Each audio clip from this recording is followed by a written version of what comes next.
Olá, eu sou Paulo Silva Pinto e este é o Poder 360 Entrevista. O entrevistado de hoje é o advogado José Ricardo Luz, CEO do Lead China.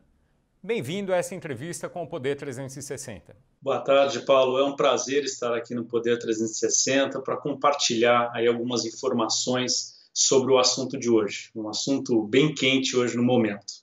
Qual a sua avaliação da relação do governo brasileiro com a China atualmente?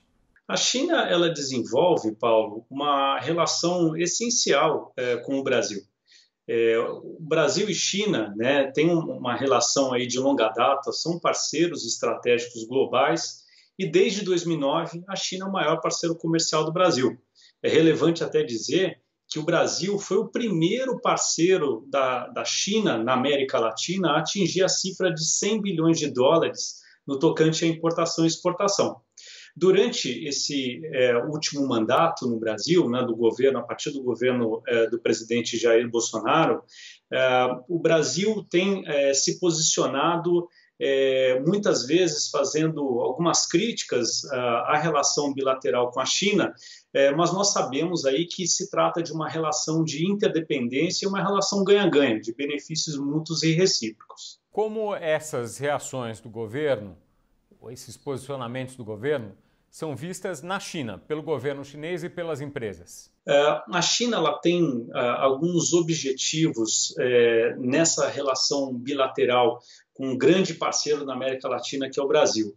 É certo que realmente está havendo, é indiscutível, né, a existência de alguns atritos entre o governo brasileiro e o chinês, mas o governo da China sabe muito bem que a relação que está sendo desenvolvida com o Brasil é uma relação não a curto prazo, mas sim de longo prazo. O Brasil ele está inserido nessa importância das relações bilaterais que a China mantém com outros países, tanto que um dos principais desafios aí da China é atingir até 2049, época em que se formam aí, que se completam 100 anos da existência da formação da Constituição da República Popular da China, um momento em que o Brasil certamente aí será um grande parceiro. Um parceiro que eu digo não só em relação à pauta de importação e exportação baseada em commodities agrícolas, mas é certo que a China ela é uma grande parceira e poderá se tornar ainda maior na questão de inovação e tecnologia. Um setor, inclusive, que a China ela desenvolve, né, ela aplica 2%, né, do investimento que ela faz do seu PIB em ciência e inovação. Então, a China está procurando aí desenvolver, através dos seus programas internos, né, e programas internacionais, uma política de desenvolvimento pesado em tecnologia. E aí a gente pode, inclusive, mencionar a política do cinturão em rota, né, que é a retomada da antiga rota da seda, né, terrestre e marítima. Há também uma política do Made in China 2025. E, por fim, eu posso mencionar também sobre o China Standards 2035. São três políticas aí que a China tá desenvolvendo com muito sucesso e com muito êxito. Eu não tenho dúvida, Paulo, que através dessas políticas o Brasil pode se beneficiar, principalmente quando nós falamos sobre transferência de tecnologia e o desenvolvimento da nossa infraestrutura, que infelizmente até hoje é um grande gargalo para o desenvolvimento do nosso país. Não podemos esquecer, é claro, que nós precisamos, independentemente do que tenha acontecido no mundo, né, nessas disputas comerciais entre os Estados Unidos e a China, especialmente em relação à tecnologia 5G, que o Brasil ele precisa dar uma maior importância aos seus interesses nacionais e usar dessa guerra comercial entre a China e o Brasil para obter alguns benefícios disso, né? Porque ainda que a curto prazo o Brasil tenha se beneficiado dessa guerra comercial entre China e Estados Unidos, com o aumento das exportações do agribusiness, né, as commodities agrícolas, é certo que nós temos aí, nós não vamos sair com uma grande vantagem, né? Nós seremos prejudicados também com essa guerra comercial. Agora, houve comentários por parte de membros do governo muito fortes em relação à China. Isso prejudicou as relações ou pode prejudicar? Olha, nós estamos passando por um momento delicado, né, em relação às relações bilaterais Brasil-China, mas eu acredito ser muito importante apresentarmos aí algumas ações que foram tomadas por parte do governo federal. Né? Eu posso dizer que, por exemplo, quando o ministro da Economia, Paulo Guedes, teve o jantar na Embaixada do Brasil em Washington, ele deixou muito bem claro para os americanos, e essa foi a primeira viagem de uma comitiva do governo federal, foi aos Estados Unidos, né, no ano passado, no início do ano passado. O ministro Paulo Guedes disse que eles gostavam, né, o Brasil gosta de tomar Coca-Cola, mas também gosta de dançar tango, vírgula, inclusive com os chineses. No sentido de demonstrar que a relação entre Brasil e China, Brasil e Estados Unidos, é importante, mas também é essencial manter essa relação China e Estados Unidos. Apenas para fins de comparação, a relação Brasil-China de importação e exportação em 2018 e 2019, Paulo, foi de 100 bilhões de dólares americanos. E a relação Estados Unidos e Brasil em 2018 e 2019 foram de 58 e depois 59 bilhões de dólares respectivamente. O que eu quero dizer com isso é que há um gargalo entre o primeiro e maior parceiro comercial do Brasil, que é a China, e os Estados Unidos, um gargalo de 42 bilhões de dólares entre o maior parceiro e o segundo maior parceiro comercial. Enquanto o Brasil exporta para a China $3, né, para os Estados Unidos é apenas $1, né, tem uma diferença muito grande. E além da mensagem passada pelo ministro Paulo Guedes, podemos citar, inclusive, uma importante reunião que foi realizada pelo vice-presidente Mourão numa visita à China no final de maio, começo de junho, quando ele, no papel de vice-presidente, participou da COSBAN, que é a Comissão Sino-Brasileira de Cooperação e Concertação. O que eu quero dizer com isso? A COSBAN é um mecanismo de diálogo político entre a China e o Brasil. E o Mourão deixou muito claro a importância que a China tem para o Brasil. Tanto que, na época de outubro do ano passado, o presidente Bolsonaro fez uma visita com uma grande comitiva brasileira à China e, nessa visita, inclusive, apresentou a possibilidade dos investidores chineses participarem do leilão de petróleo, né, que eram 4 bacias de petróleo que estavam sendo leiloadas aqui no Brasil. E no curto espaço de tempo, a China ela concordou e ela participou aí desse certame em que ela venceu essa licitação junto com a Petrobras. E, por fim, eu posso falar também sobre a ministra da Agricultura, né? A Tereza Cristina ela mencionou agora em abril de 2020 que o momento é de construir pontes.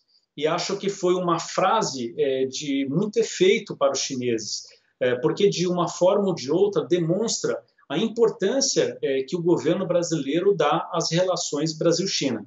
Uma relação, volto a dizer, não só de importação e exportação, como também uma relação muito benéfica para o Brasil sobre o ponto de vista de investimento estrangeiro direto no país. Até porque nos últimos 10 anos a China investiu 80 bilhões de dólares em investimento estrangeiro direto. Investimento esse que traz emprego, traz produtividade e nós, como brasileiros, recebemos aí uma transferência de tecnologia da China. As exportações para os Estados Unidos, embora sejam inferiores às da China, como o senhor mencionou, elas têm um conteúdo de manufaturados muito maior. São produtos de maior valor agregado, que criam mais empregos no país, enfim. Há um certo ressentimento em relação à China de comprar muito mais commodities brasileiras. Essa relação pode mudar? Os chineses podem comprar mais manufaturados?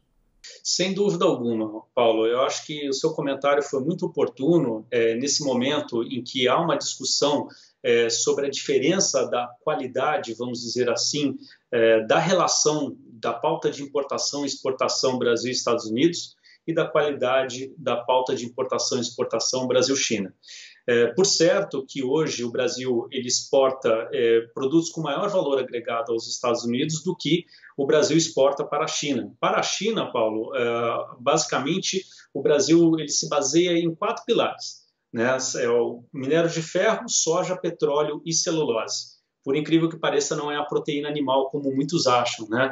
Ainda que a proteína animal aí enquadrada como a carne de vaca, a carne de frango e a carne de porco tenham aumentado substancialmente, inclusive nesse último semestre, é importante dizer que basicamente são 4 pilares: minério de ferro, soja, petróleo e celulose, que o Brasil mais exporta para a China. Mas isso tem sim possibilidade de ser alterado.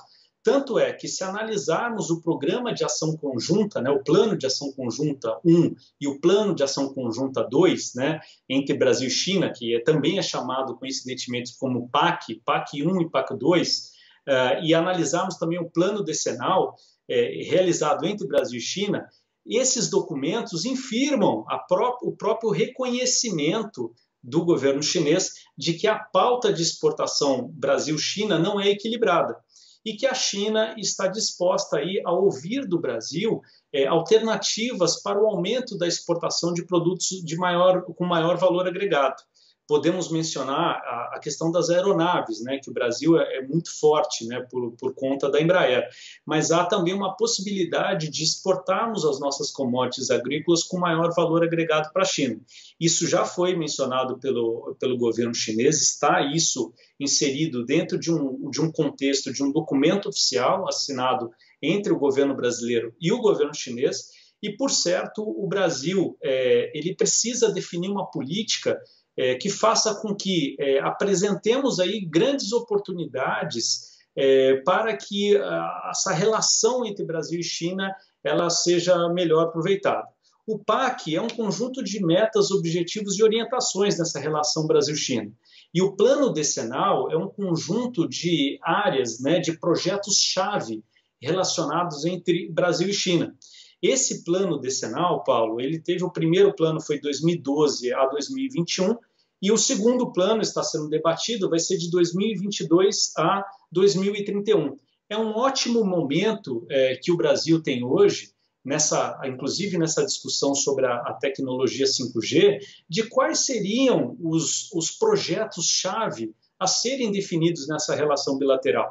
Eu acredito que esse momento da guerra comercial travada entre os Estados Unidos e a China é um momento muito importante para o Brasil discutir a sua própria política de indústria nacional.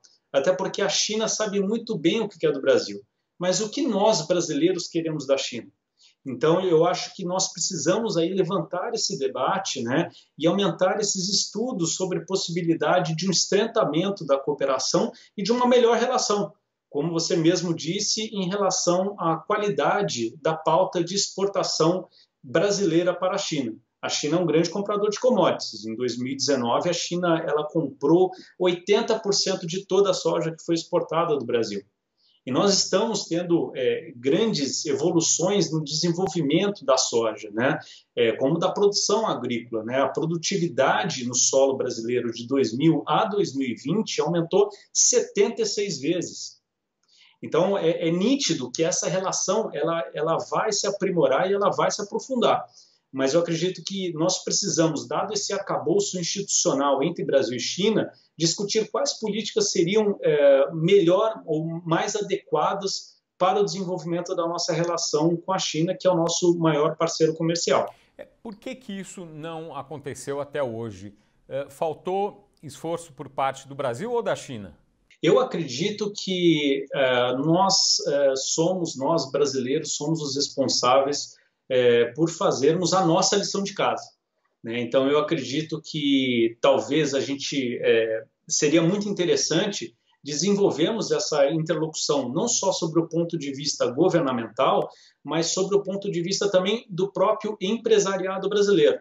E eu acredito que o maior mecanismo de diálogo, ainda que seja um mecanismo de diálogo governamental, a COSBAN, eu acredito que os empresários brasileiros podem, inclusive, endereçar as suas necessidades para que a COSBAN, do lado brasileiro, né, formado aí por 11 subcomissões, subcomissão aeroespacial, subcomissão econômica, subcomissão de ciência, inovação, subcomissão de educação, subcomissão agrícola, subcomissão financeira, dentre outras, sejam aí provocadas, né, através do contato do empresariado brasileiro, né, e essas subcomissões, para que esses assuntos sejam levados de uma forma adequada aí durante a mesa de debate da COSBAN, né, que não se encontra num período regular, é importante dizer isso. A última reunião, inclusive, foi realizada em junho do ano passado em Pequim, entre o primeiro-ministro e o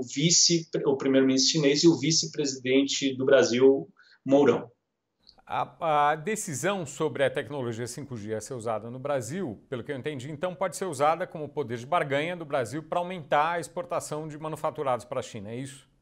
Sem dúvida alguma. Eu acredito que nós temos que analisar a questão do 5G sobre um ponto de vista holístico, sobre um ponto de vista macro. É claro que o 5G ele vai definir qual país terá a hegemonia do mundo, né? Porque é uma infraestrutura digital.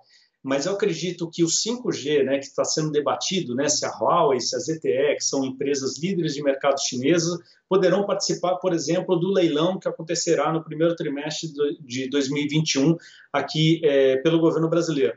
Olha, não é uma questão só da análise da tecnologia 5G em si, mas eu acho que sobre o ponto de vista também de uma melhor pauta de exportação de produtos brasileiros para a China, também numa questão de debater sobre a infraestrutura brasileira. Eu acho que são todos assuntos que devem ser analisados e essas experiências devem ser compartilhadas com a China. Até porque a China considera o Brasil, desde 2012, como um parceiro estratégico global, né? Então, de novo, não é uma crítica sobre a relação Brasil-Estados Unidos ou uma relação Brasil-China. Eu acho que o Brasil tem que olhar os interesses nacionais, né, e dar atenção a ambos os países, tanto com os Estados Unidos, tanto com a China, e fugir menos às ideologias políticas, né, desenvolvidas, infelizmente, aí por algumas alas do governo.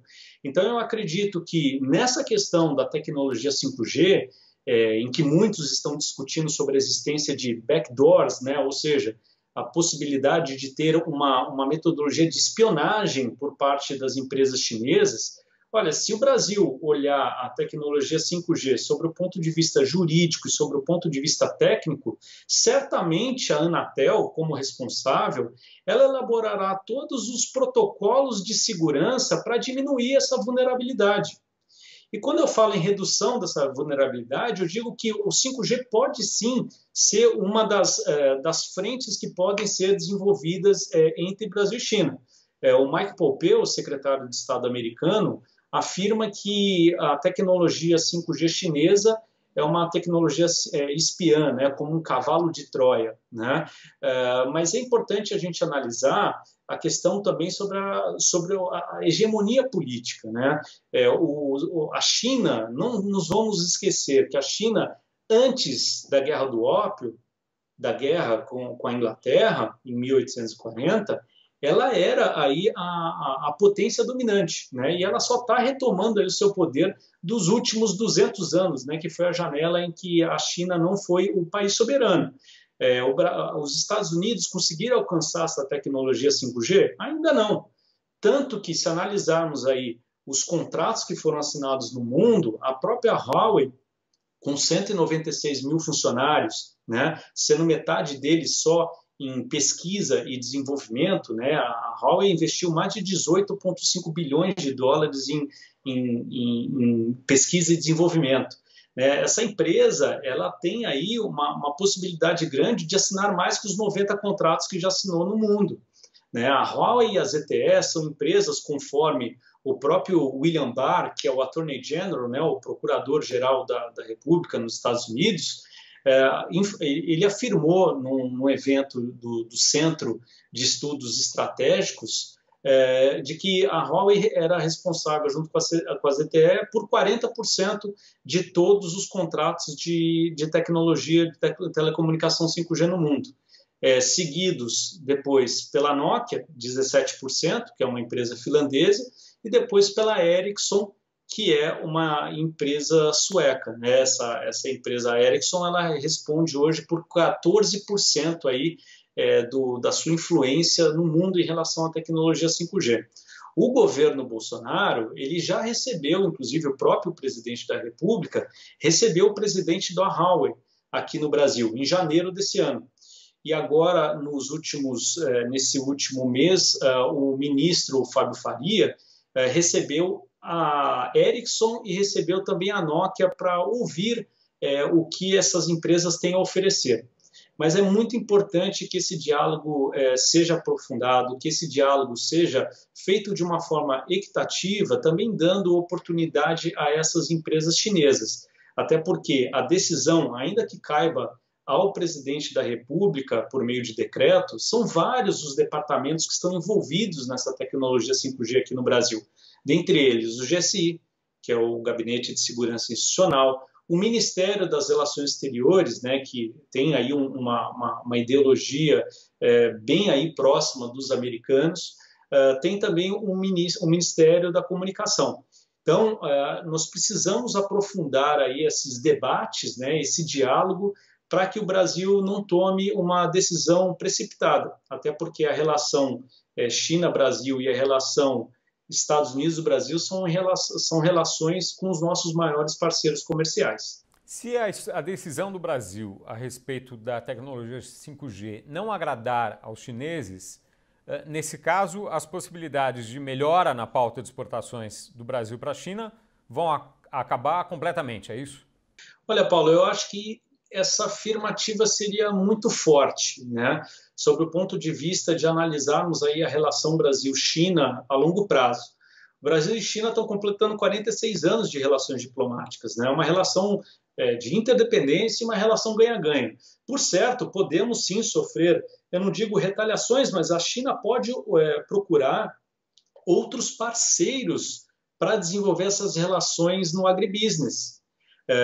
Parceiros esses que são nossos vizinhos, inclusive. Né? Nós não estamos vendendo, veja bem, nós não estamos vendendo à China produtos aeroespaciais. Nós estamos vendendo soja, minério de ferro, petróleo, celulose. São commodities agrícolas que podem ser, sim, fornecidas por outros países, principalmente aqui na América Latina. Mas eu vou muito... Desculpa, só interrompendo. Além de não melhorar, poder inclusive piorar a pauta de exportações brasileira. É isso? Sem dúvida alguma. A China ela pode procurar outros parceiros, né? Mas eu acredito que a relação Brasil-China ela vai muito além de um mandato de 4 anos de governo.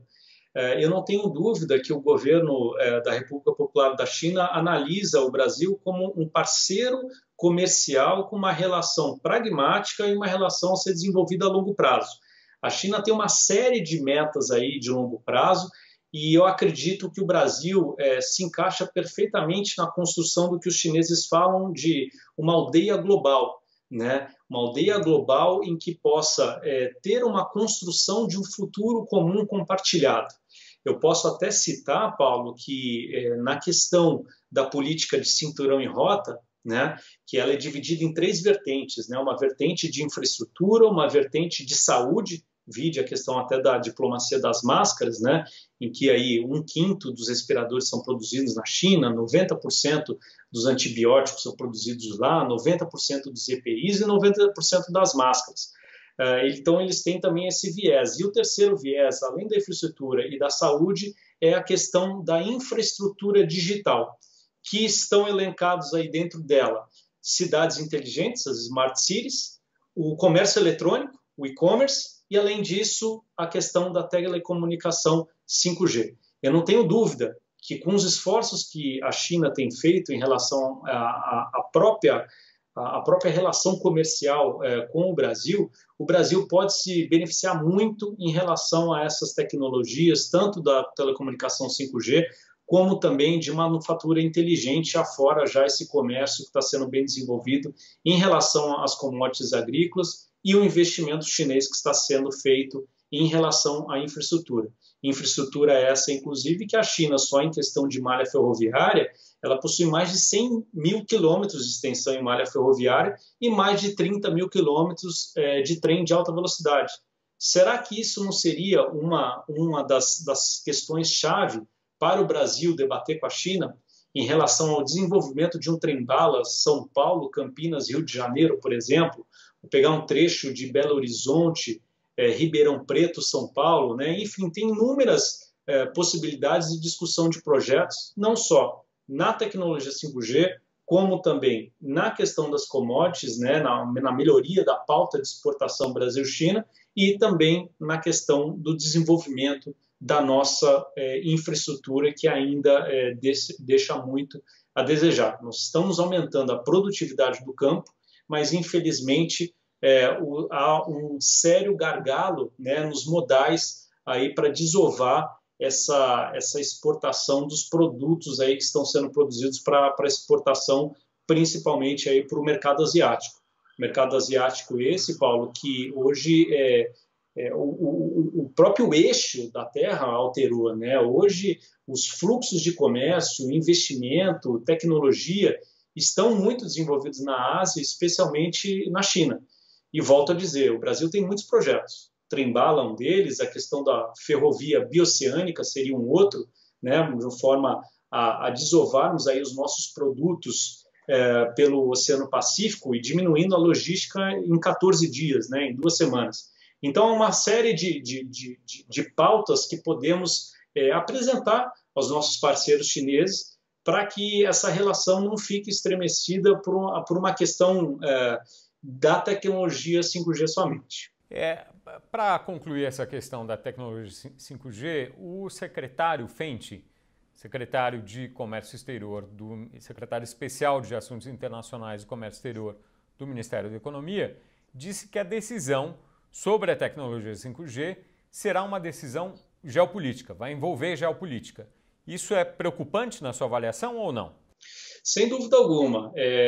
A questão que o próprio secretário Fenty afirmou leva muito a discussão sobre não só a hegemonia, mas acredito também sobre a questão ideológica, né?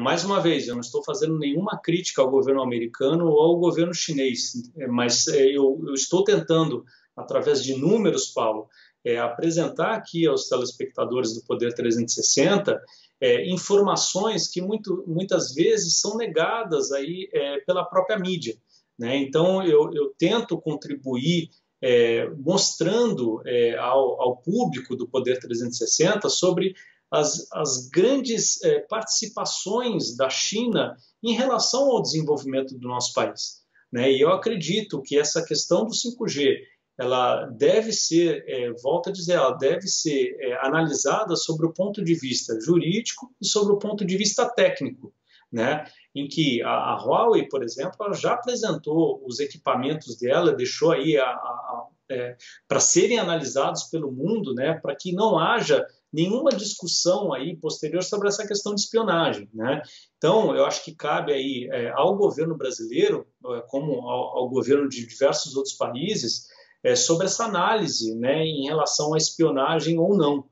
Diga-se de passagem, por exemplo, a questão do Five Eyes Alliance, né, que é a aliança dos 5 olhos, formados entre Estados Unidos, Canadá, Nova Zelândia, Austrália e o Reino Unido, em que esses 5 países eles trocam informações sobre os metadados. Então, como isso é analisado sobre o ponto de vista chinês, né? As empresas chinesas teriam possibilidade de ter acesso a esses dados das empresas, por exemplo, de telefonia. Eles teriam possibilidade de se infiltrarem através dos backdoors, né, para obter algumas informações relevantes, né, que afetariam a segurança nacional. Esse é o momento de analisarmos, sob o ponto de vista técnico, essa questão, né, e volto a dizer, deixarmos aí que haja uma livre competição no mercado para que essas empresas internacionais participem aí de uma forma justa, né, desse processo de absorção ou não do Brasil sobre a telecomunicação 5G, independentemente de se tratar uma empresa chinesa, uma finlandesa ou uma sueca.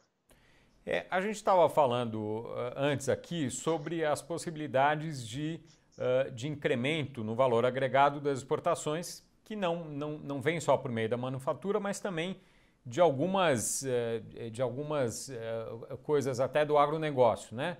Por exemplo, a proteína animal, que, como o senhor mencionou, não tem muito, não tem uma participação muito grande nas exportações do Brasil para a China. Bom, 6 frigoríficos brasileiros que exportavam para a China tiveram as exportações bloqueadas no mês passado. Isso prejudica as relações? As relações são prejudicadas certamente sob o ponto de vista econômico, sob o ponto de vista do bolso, né? Até porque os frigoríficos brasileiros têm um objetivo cada vez maior de terem aí as suas plantas habilitadas pelo governo chinês. Mas certamente isso é algo que tem sido feito com excelência pelo MAPA, né? O Ministério da Agricultura, Pecuária e Abastecimento está tendo um diálogo muito profícuo com seus pares chineses. Tanto que a China bloqueou, né, uns fornecedores de salmão do Chile, né, e também bloquearam alguns frigoríficos aqui do Brasil por conta do Covid-19. Né? E o MAPA, né, dado toda a sua excelência, sua expertise e a sua comunicação basicamente diária com o governo chinês, tem apresentado de forma muito profissional, de forma muito transparente, todos os protocolos fitossanitários e de segurança que as plantas brasileiras têm adotado.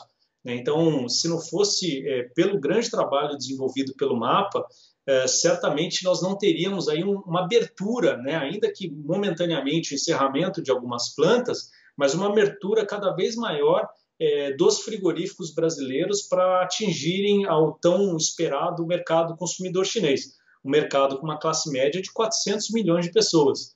Né? Seriam 2 Brasis, falando de uma forma grosseira. Né? Todo mundo, né? O mundo gostaria de atingir aí o mercado consumidor chinês, e é um mercado de classe média que chama atenção de qualquer exportador, dentre eles, inclusive, o mercado aí, produtor de proteína animal. Agora, a pandemia mencionada aqui como uma razão para o bloqueio das exportações do agronegócio brasileiro, ela não começou no Brasil, começou na China.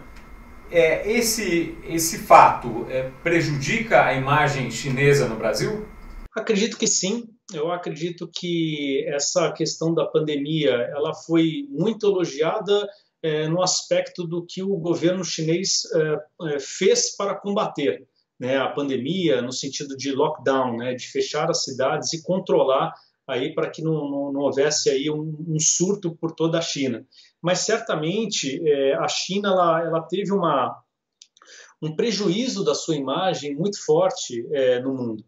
Tanto é que a China, depois disso, ela tentou e tem tentado empreender diversos esforços, mandando não só milhares de toneladas de produtos médicos, produtos hospitalares e equipes médicas para diversos países, para mais de 26 países. A China já mandou aí equipes médicas para tentar combater o Covid-19.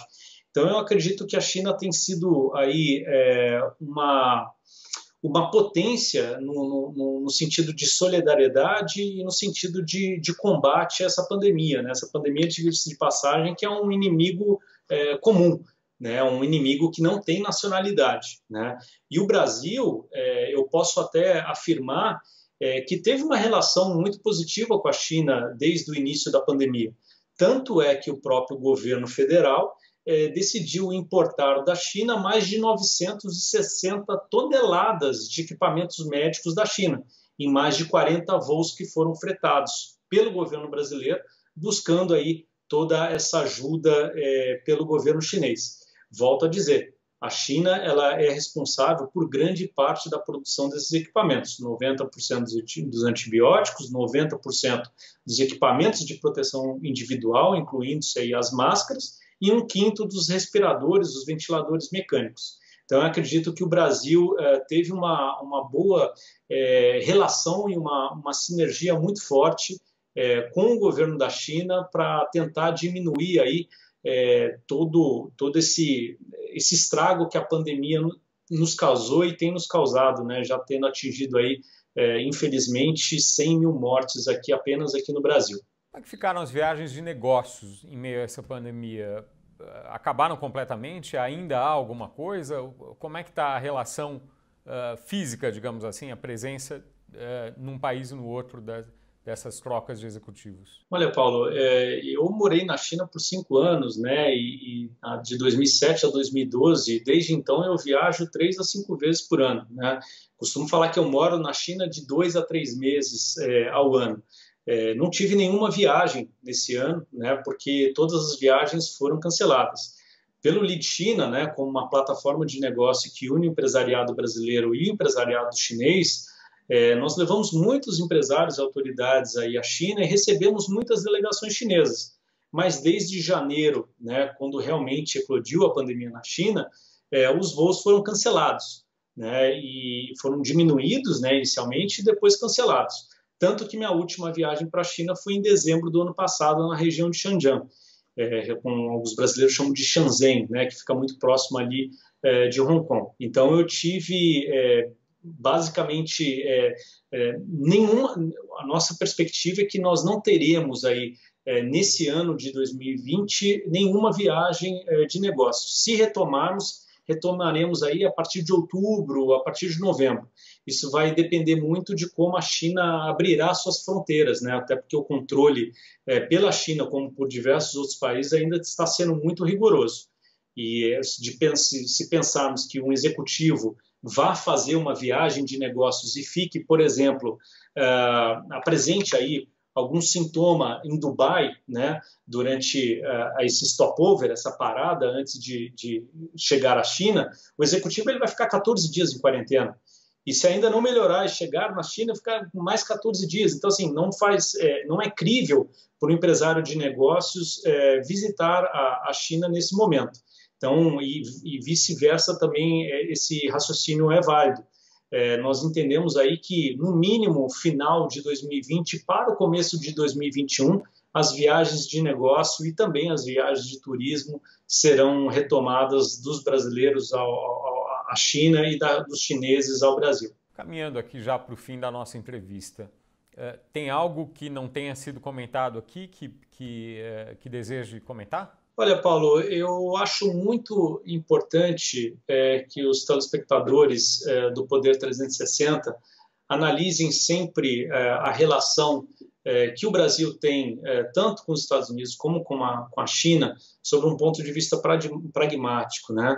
Que nós valorizemos cada vez mais os nossos interesses nacionais e tenhamos aí uma possibilidade, analisando tudo o que está acontecendo, especialmente essa guerra comercial travada entre China e Estados Unidos, que nós possamos aí debater e desenvolver uma política industrial adequada ao nosso país, né? É um momento de debatermos a questão da tecnologia 5G, é um momento de também debatermos sobre essa possibilidade de melhorar a nossa balança comercial no sentido de exportarmos produtos com maior valor agregado e também desenvolvermos projetos em que os investidores estrangeiros, tais como os americanos e os chineses, investam cada vez mais na nossa infraestrutura para acompanhar o crescimento do nosso agronegócio. Eu acho esses que são os pontos mais relevantes do nosso bate-papo. Agradeço a José Ricardo Luz por esta entrevista que chega ao fim. Muito obrigado. Agradeço a você também que nos acompanhou aqui no canal do Poder 360 no YouTube. Você pode ser avisado de todas as novidades que há por aqui. Basta clicar no sininho da tela e você vai receber as notificações. Até a próxima!